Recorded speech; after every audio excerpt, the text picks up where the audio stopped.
October 31st. Right. Hello. So this morning our call time was 4 a.m. and now we are on our way to Nagoy Atok. So we're going to the pre-noof of Fraser and Irvin. So yan.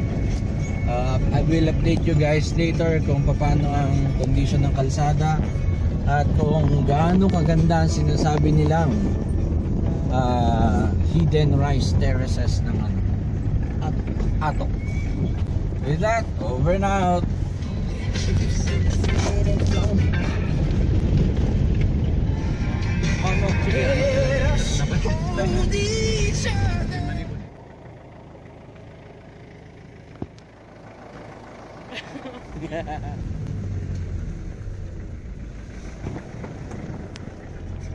Sa mga nagbabalak pumunta ng Nagoy, just be sure ng mga sasakyan ninyo ay built for steep roads. Yan. Ako tinitignan ko pa lang yung kalsada, natatakot na ako. Diretso pa baba. Look. Sharp curve. Mga ganyan to, sharp curve.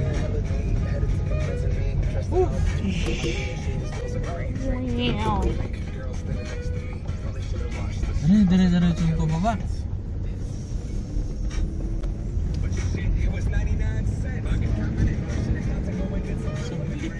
Nagpaiso lang. Natakot ako sa pabalik. Yan lang yan.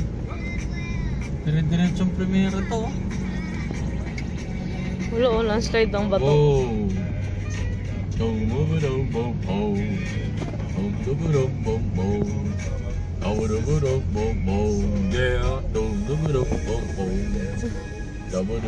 Wow, di ko makita yung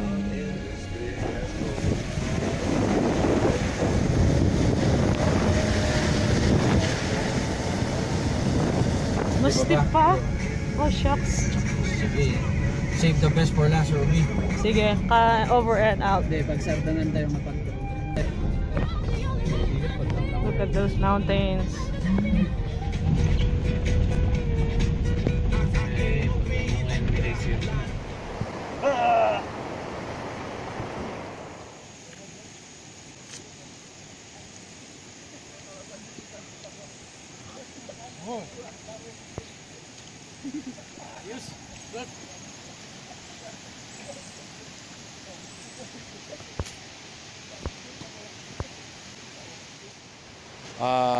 Andito kami ngayon sa Nagoy, dito sa Atok.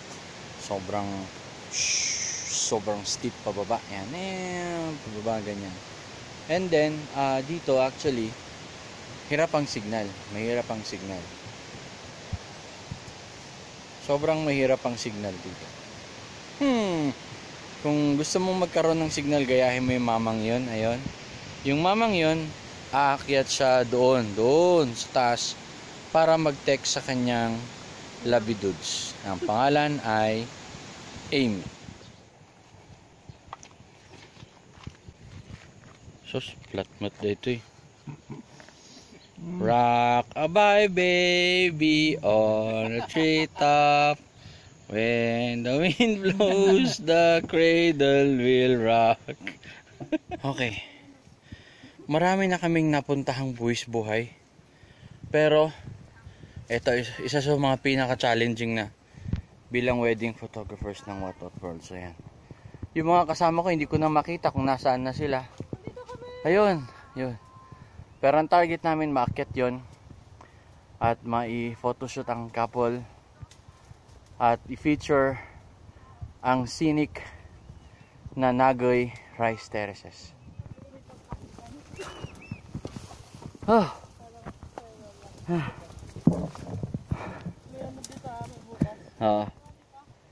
Kaya pa. Karir.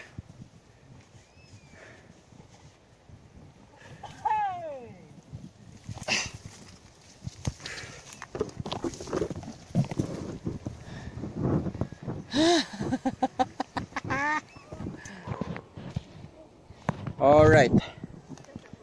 Whew. Yeah. Sa likod ng bundok na yan, makikita isang napakagandang rice terraces dito sa Nagoy. Yan. And we're doing this para maipakita sa buong mundo na dito sa Atok may magandang rice terraces at matatagpuan dito nga sa Nagoy. Yan. Of course, sasabayan na rin namin ng pre-nup photoshoot para hindi sayang yung pagkakataong namasyal. Yan. Nagbuwis buhay na nga rin lang, sulit-sulitin na. Diba? Yung mga kasama namin naghahanap pa ng trail eh. Buhay pa ba kayo dyan? Ha? Ayun, si Ruby yung editor namin. O, karir yan. O, yan. Punit na daw yung pantalon niya. So, papalitan ko yan mamaya. Wag naman Levi's. Namili. Lives pwede.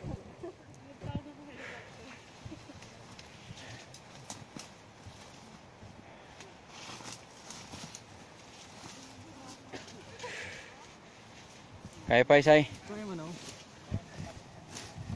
Sakit lang ang aking ties. Minsan hindi naman sabihin na lang nating mahirap umakyat sa ganitong bundok kung ang kapalit ay napakagandang view. Yan.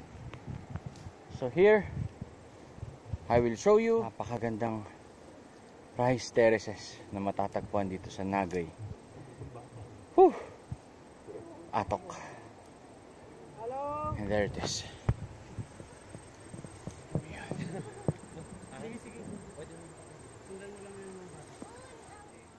Some of the most beautiful places on earth are sometimes the hardest one to find. Yeah. Woo. And it is well worth it.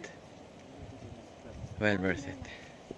Dito lamang po sa Nagoy, Atok, Benguet. At ito po ang nagulat, si Dean.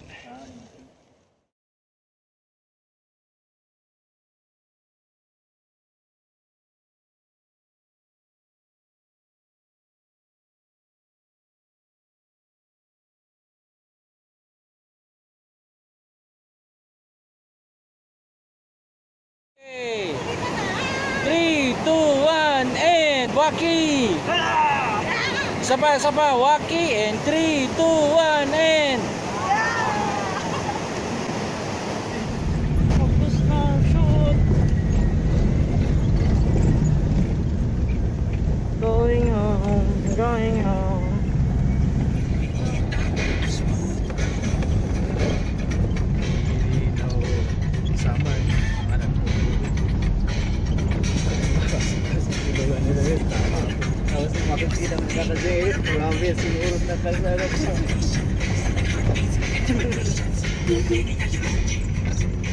Okay.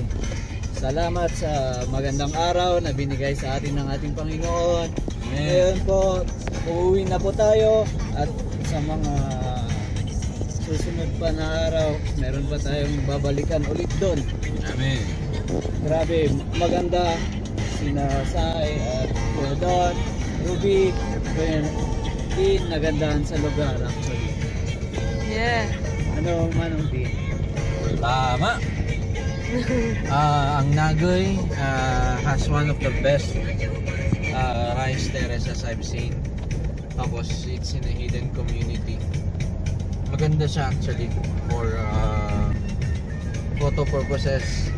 I just hope that ayusin nila yung way going to the other side of the mountain para dun sa mga gustong enjoy naman yung ganda ng lugar. Okay lang naman. Tama. Ngayon po, tayo na po ay uuwi para magpahinga na naman. Yeah. Tapos na ang isang araw para sa trabaho at we are the What World! Yeah.